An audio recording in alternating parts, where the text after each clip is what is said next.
Hello, everyone. I hope your Friday night is off to a great start. Welcome back to my channel. If you're new here, thank you for stopping by. Don't forget to subscribe, like, comment, share, become part of my community. Let's have a look at the progress that is happening at my property. So here you would see that the tile work is complete. Super excited about that. The guys worked really hard, and for this particular project, I can't begin to tell you just how challenging it was and how concerned I was as far as the outcome based on the challenges that I mentioned that we had with the property. So backstory before I tell you why I was concerned that the outcome would not be as good as it is. So we had a mason that obviously was not very skilled that we started the project with, who did not do a very good job that ended up getting kicked off the project, right? So we had to get other people to try to finish the work, and with that came with a lot of correction. And when you don't have the right person for the project, you end up hiring people to pick up the pieces, and that's not easy.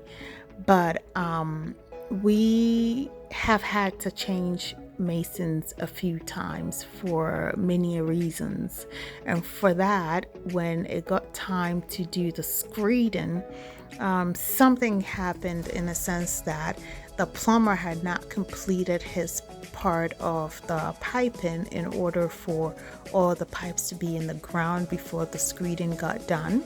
So some of it was done after. So when it was time for screeding, we had to go up a little higher, and there were lots of uneven surfaces and surfaces that were screeded but looked nothing like it had been.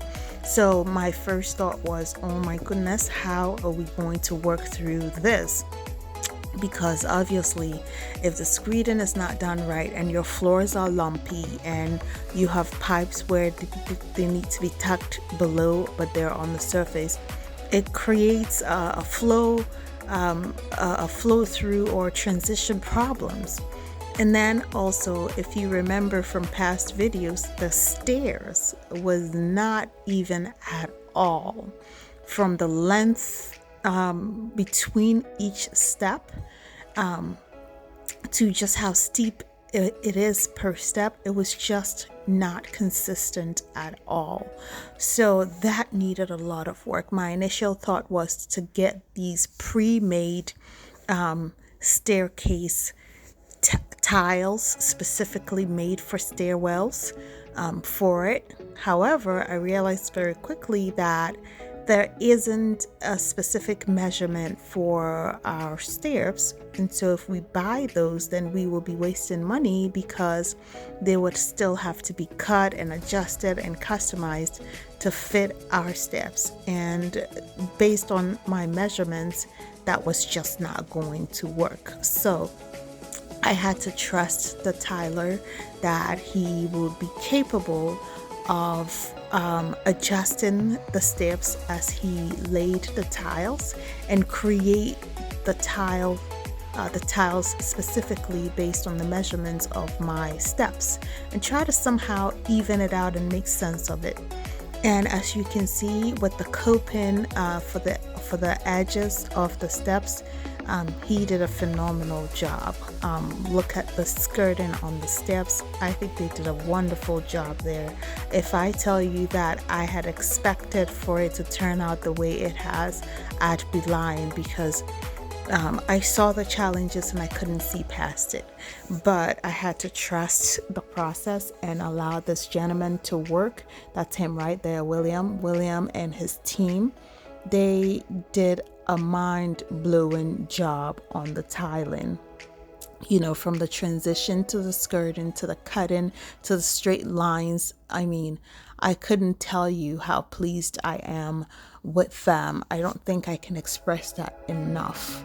So some of the challenges they had was, if you remember, I had issues with the doors being installed, and apparently some of the doors were installed, uninstalled, and reinstalled, and the gap that we had originally left at the bottom of the doors to allow for flooring to happen was somehow lost in the process of uninstalling the doors and reinstalling them. So it created a lot of challenges for us.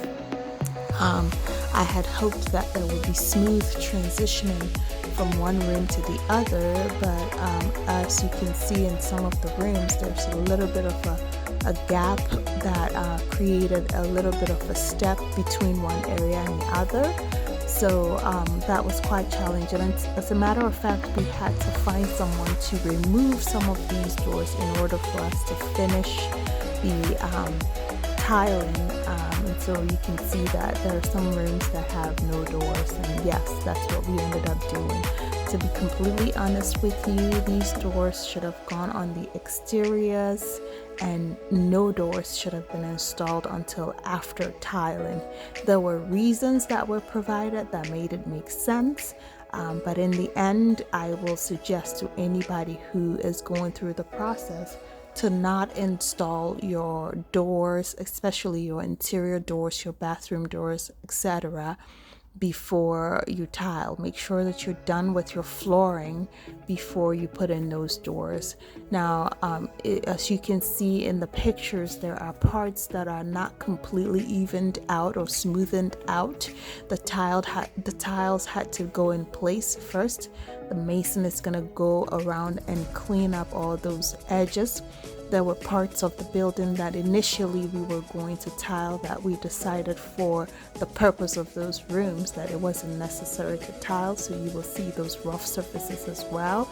Those will be cleaned up. And if you look above the skirting, it's not as clean and tidy as we want it to be. Once everything is cleaned out, whoever does the painting will smoothen out those parts, and then the POP person can also use the POP cement to smoothen and give it some clean lines before the painting is done. So yes, the wall that you see right there, that now will be plastered to make it smooth, and then POP will go over there because that space will have cupboards that we will store supplies in, like toilet paper, laundry soap, and all that stuff will be in that front room. So the back is a single bathroom, guest bathrooms, a toilet and sink in the back, and then the front will be cleaned up. The walls will be cleaned up and painted because we will have more of a shelving and storage cupboards in that area to make up for losing that storage space that we are now going to be using as a laundry room. So there's the door that I'm telling you about. As you can see, when we did the screeding, the splashes and splatters of cement, concrete mix, and all kinds of things have stained those doors. I've been told that there are artisans that are able to scrape those off and refinish those doors for us. So that is something that we will be looking into. Again, I'm very skeptical that we will have it completely done and as neat and crisp as it would have if the doors were protected. But I am hopeful that I wouldn't have to replace all those doors. Keeping my fingers crossed on that and praying that we find a very talented person who has the right equipment to remove that debris. Looking in here is a bathroom, and you see in the shower we have a different type of tile to complement the other tiles. I think it's completely done right, and it's beautiful, and I like this bathroom a lot because of all the things it has going for it. It's a big room. So yeah, that's a big shower. It's going to have a bench and a walk-in. There's going to be glass installed. But that's the purpose of that space. So there's that shower. You could have up to 10 or 15 people in that shower, no joke. It's pretty big. The camera doesn't do it justice, but it's quite a big shower. Yeah, as you can see, I'm super pleased with the work that William and his team did. If you are looking for Tyler, let me know. I will share his phone number with you. His pricing is moderate. As a matter of fact, I went up on the amount for him just because I was blown away by the work they did. Thank you for coming by. I hope you stopped in to see some more. I would love to share the progress with you, so subscribe and hit the notification bell, share, comment, like, and keep watching this space for more. Thank you so much for your loyalty and dedication and support of this channel, and I hope to see you again soon. Enjoy your weekend. Take care.